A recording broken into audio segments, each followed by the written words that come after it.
So let's get this out of the way. I'm a huge Star Fox fan, but in reality, I only truly enjoy 2 or 3 games out of the series. Star Fox 64 is one of my favorite games of all time, as followers of our channel know. So when Nintendo revealed that Star Fox Zero was being developed and the godlike Miyamoto was heading up the title, I was incredibly excited. But word of the awkward controls did kind of scare me, and I wasn't entirely sure how fond I was of this whole dual screen setup. In fact, that's a big factor in most of the split reviews you'll see online. I'm here to tell you, Star Fox Zero is a magnificent game. But honestly, I didn't think so at first. When I first fired it up, I didn't really like it. At first, the controls really felt clunky and unnecessary, like a huge barrier as opposed to something like Star Fox 64.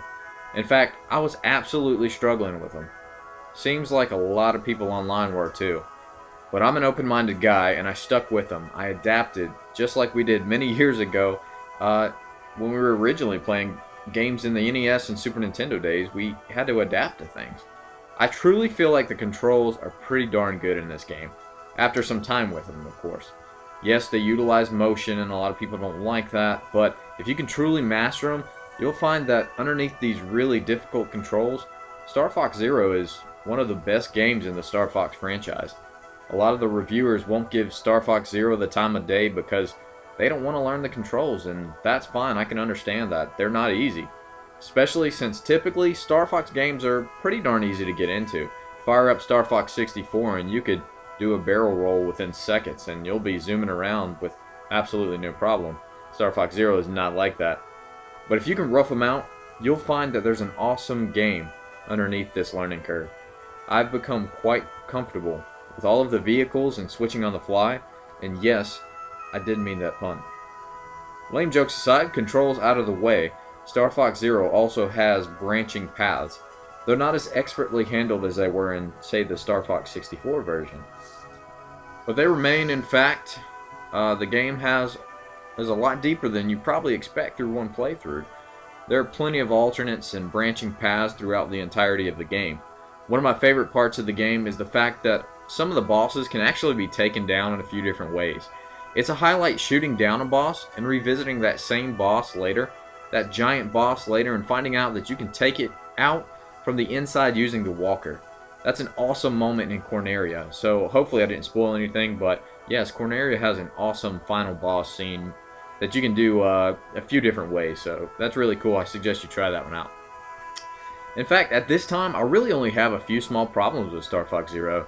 One being the aforementioned harsh learning curve, which I've tackled now and enjoy the game's unique experience that we'll probably not see too much in the future, being as the Wii U was essentially a failure. So we won't get this dual screen experience much more in the future, I don't think. But a more pressing issue is the game's length to me. It's short, and now I'm okay with this because it's a more arcade-like score game, and Star Fox 64 itself was short. But it's got lots of replayability. But all things aside, I would like to see more stages from a game like this, especially since what is here is actually incredibly fun in my opinion.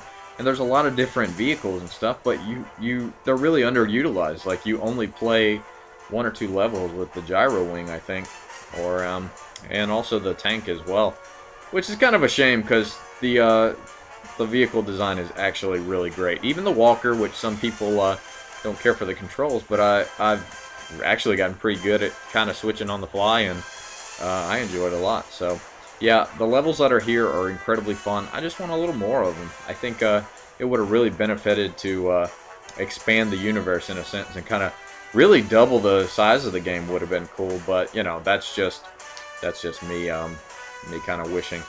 But as well, praise goes out for some deep, excellent level design.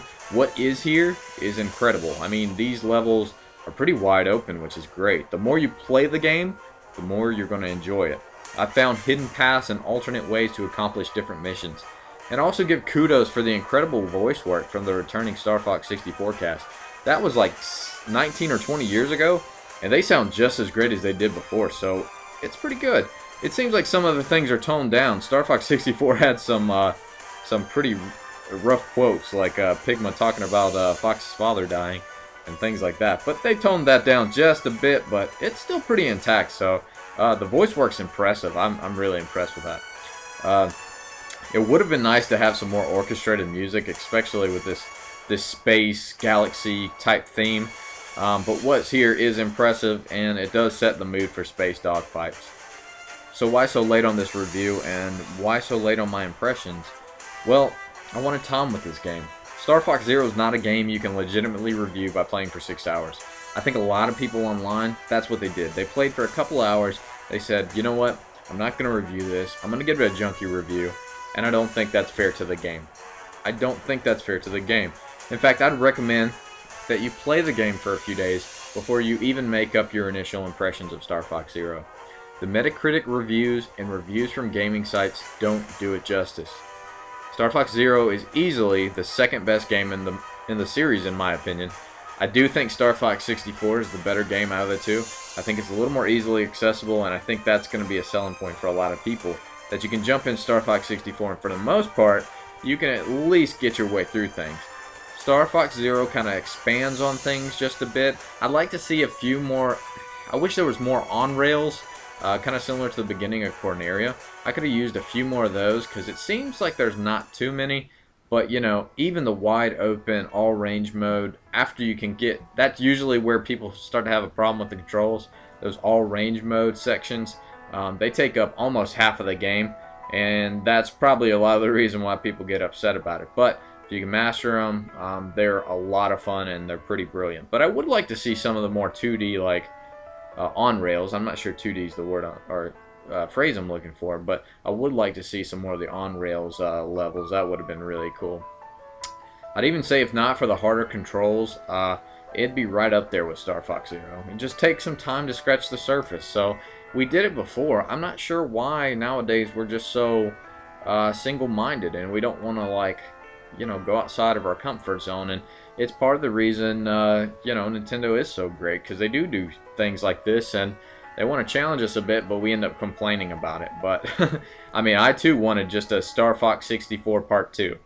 But what we did get was Star Fox Zero. And I'm a Star Fox fanboy, but I honestly think if you give it time to master the controls, you'll find a gem of a game with some slight flaws.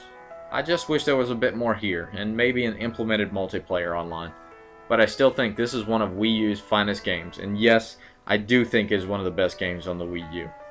So, I'm ranting now, but if you like this video, if you have anything to say about Star Fox, do a barrel roll over to that subscribe button, launch a bomb at that thumbs up, hit the brakes on our channel, check out some of our other videos. That was a stretch, but it'll do. Star Fox Zero gets a 9 out of 10 in my book. Later, peeps, and once again, give it a shot. I think you'll enjoy it. This is Preston with the 8-Bit Heroes. I'm out. Let me know what you think in the comment section. I'd be happy to kind of discuss with you and talk to you and see what you guys' initial impressions on Star Fox is. Anyway, I'll catch you guys later. Enjoy the rest of this footage here.